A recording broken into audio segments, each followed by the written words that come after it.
So hello friends, welcome to GK विप्स। So friends, आज MPPSC ने 2023 के लिए एग्ज़ाम कैलेंडर अपडेट किया है। तो सबसे पहले तो आप एक एग्ज़ाम कैलेंडर देख लीजिए। सो फ्रेंड्स, ये आपका एग्ज़ाम कैलेंडर है। आप ज़रा इस पर एक नज़र देख लीजिए क्या क्या होना है। तो फ्रेंड्स, इसमें आपका जो है सबसे पहले राज्य सेवा मुख्य परीक्षा 2019 जो है उसकी तिथि निश्चित कर दी गई है। ये 28 जनवरी 2023 से 2 फरवरी 2023 तक होगी। नेक्स्ट, राज्य वन सेवा मुख्य परीक्षा 2019, ये जो आपकी होनी है ये होनी है 26 फरवरी को 2023। राज्य सेवा मुख्य परीक्षा 2021 16 मार्च 2023 से 21 जो है मार्च 2023 तक है। राज्य वन सेवा मुख्य परीक्षा 2021 16 अप्रैल को है। उसके बाद राज्य सेवा प्रारंभिक परीक्षा 2022, ये आपकी 21/5/2023 21 मई को निर्धारित की गई है। राज्य सेवा प्रारंभिक परीक्षा और राज्य वन सेवा प्रारंभिक परीक्षा 21 मई को। अब 2023-24 के लिए क्या है, तो इसमें नेट का दिया हुआ है आपका 9 अप्रैल को, कंप्यूटर प्रोग्रामर परीक्षा दी हुई है 16 अप्रैल को, और सहायक कुल सचिव परीक्षा दी हुई है 28 मई को। तो फ्रेंड्स, अब आपने ये कैलेंडर जो है वो तो देख ही लिया। ओके, कैलेंडर देखने के बाद अब जो भी बच्चे जो है आप 2022 की परीक्षा की तैयारी कर रहे हैं, तो 2022 प्री के लिए तैयारी कर रहे हैं, 21 जो आपका मई को एग्ज़ाम है को, तो कुल मिलाकर आप ये माने कि आपके पास 5 महीने हैं। बहुत अच्छी तरह से एग्ज़ाम में जुट जाएं। दिसंबर, जनवरी, फरवरी, मार्च, अप्रैल, और बाकी तो फिर जो 20 दिन है वो आपके कंप्लीट रिवीजन को मिल जाएंगे। तो अपनी पढ़ाई को आप युद्ध स्तर पर जारी कर दीजिए। आपको जीके वेब्स पर एमपीपीएससी 2022 प्री के लिए रेगुलर क्लासेस मिलेंगी। और सारी की सारी क्लासेस फ्री हैं। इसमें आपको समग्र अध्ययन करवाया जा रहा है, और समग्र अध्ययन के साथ साथ आपको जो विगत वर्षों के सारे परीक्षा प्रश्न हैं वो लगवाए जा रहे हैं, और सारे के सारे परीक्षा प्रश्नों के साथ साथ इंपॉर्टेंट फैक्ट्स की क्लासेस दी जा रही हैं। तो आप जीके वेब्स चैनल को जस्ट सब्सक्राइब करिए। सारा का सारा निःशुल्क है फ्रेंड्स, और कोई भी चार्ज नहीं है।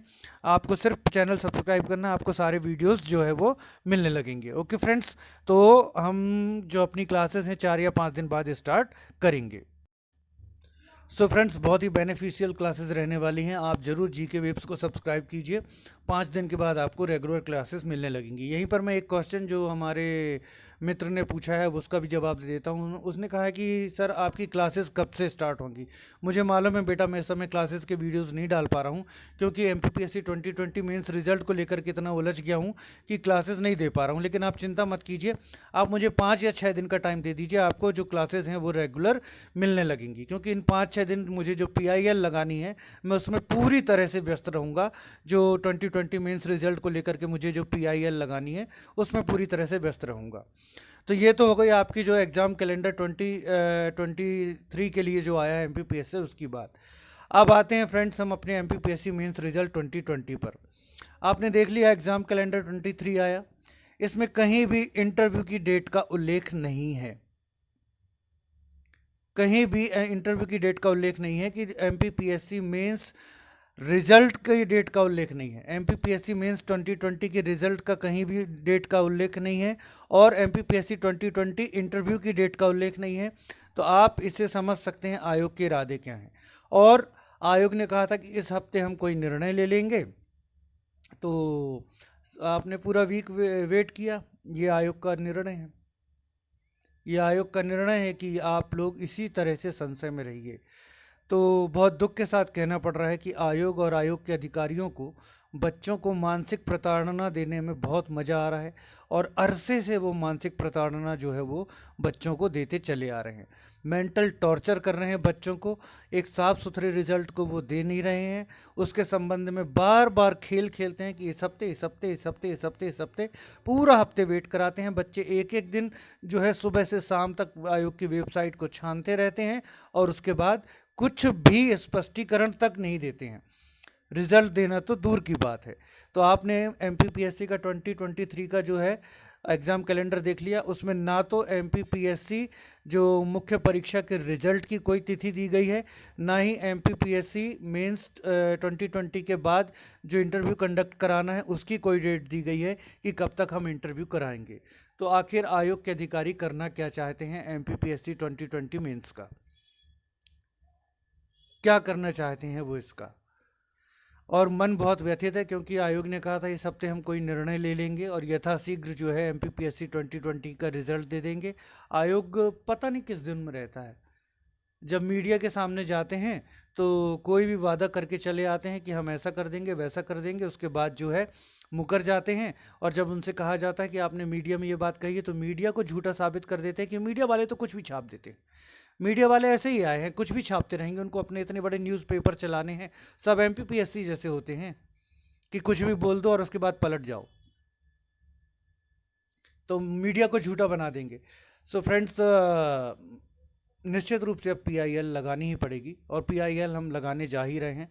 मुझे मालूम है कि मुझे ऑनरेबल हाई कोर्ट में बहुत फटकार पड़ने वाली हैं क्योंकि मैं ऑनरेबल हाई कोर्ट की जो प्रोसेस है उससे परिचित नहीं हूँ। ऑनरेबल हाई कोर्ट में मैंने प्रैक्टिस नहीं की है, डिस्ट्रिक्ट एंड सेशन कोर्ट में की है। तो प्रोसेस की अज्ञानता की वजह से जब भी मुझसे कुछ इधर उधर ऊपर नीचे होगा तो ऑनरेबल हाई कोर्ट में मुझे बहुत फटकार लगेंगी। लेकिन मैं उसके बावजूद जो है पीआईएल लेकर के जाऊँगा और उसके लिए मेरे पास जितनी शक्ति है और जितना मैं जी जान झोंक सकता हूँ उससे मैं लड़ाई लड़ूंगा पीआईएल के लिए। और सबसे बड़ी बात मैं आपको एक चीज़ ये बता दे रहा हूँ कि जो छोटे वकील होते हैं, छोटे वकील जैसे हम जैसे वकील, उन लोगों को डेट लेने में परेशानी होती है। जो प्रतिष्ठित वकील हैं उनको तो शीघ्रता से डेट मिल जाती सुनवाई की, अब हमको कितनी लंबी डेट मिलेगी ये कहना मुश्किल है। अगर हमको हमारा जो मांग है वो क्या है कि हम ऑलरेडी 7 महीने से लटके हुए हैं और शीघ्रता से रिजल्ट दिया जाए। लेकिन अगर इसकी सुनवाई की डेट ही 2 महीने की बाद की मिली तो उसमें क्या कर सकते हैं, क्योंकि भाई पहली बार जा रहा हूँ हाई कोर्ट और अब वहाँ पर डेट कब दी जाएगी क्या दी जाएगी अभी कुछ भी डिसाइड नहीं है। लेकिन हम पीआईएल लेकर के जा रहे हैं, ये 100% श्योर है। और जितनी भी ताकत है वो सारी की सारी शक्ति से हम लड़ेंगे। आप लोग अपना साथ इसी तरह से बरकरार रखिएगा। मैंने आपसे बोला था कि आप लोग अपने नाम और रोल नंबर्स मुझे भेज दीजिए। मैंने इसीलिए कहा था कि यदि आपको ग्रुप में भेजने में कोई दिक्कत है तो आप मुझे पर्सनल मैसेज करके भेज दीजिए। आप लोगों ने तो नहीं भेजे, लेकिन 2021 वालों ने, बहुत सारों ने भेज दिए। बेटा 21 वालों को नहीं बोला था, ये एमपीपीएससी 2020 मेंस का जो रिजल्ट का जो वेट कर रहे हैं उनको कह रहा हूँ। यदि आप भेजना चाहें तो भेज दीजिए, इससे हमारा केस मजबूत होगा और मैं आपके रोल नंबर्स पूरी तरीके से गोपनीय रखने की कोशिश करूंगा। तो अगर आपको फेथ है तो आप अपना, कि हम एमपीपीएससी का रिजल्ट हमारा नहीं दिया जा रहा है, हम इससे बहुत क्षुब्ध हैं और आप पीआईएल लगाइए कह करके अपना नाम, फादर का नाम और रोल नंबर लिख करके आप भेज सकते हैं।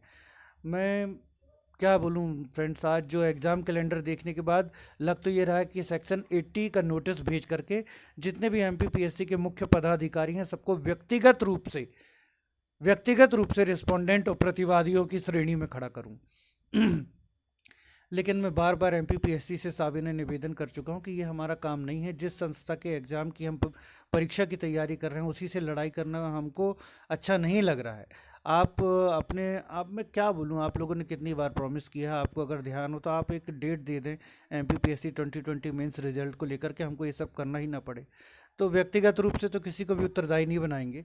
जो एमपीपीएससी है तो आयोग को ही प्रतिवादी बना करके हम जो है अपनी पीआईएल लगाएंगे और बहुत जल्द अब आपको पीआईएल देखने मिलेगी। बस 28 नवंबर का वेट है, देख लें वो जो बच्चे जाते हैं 28 नवंबर को क्या होता है। उसके बाद जल्द से जल्द अब हम पीआईएल जो है वो लगा देंगे। और जितनी भी हमारे पास एनर्जी है, शक्ति है, ज्ञान है, अनुभव है और जितना मैं अपने वरिष्ठों से, मैंने अपने सीनियर्स से एडवाइस लेना भी स्टार्ट कर दिया है। जो जो गाइड करते जाएंगे, गाइडेंस देते जाएंगे, उस हिसाब से हम उस केस को लड़ते जाएंगे। Okay friends, thanks for watching.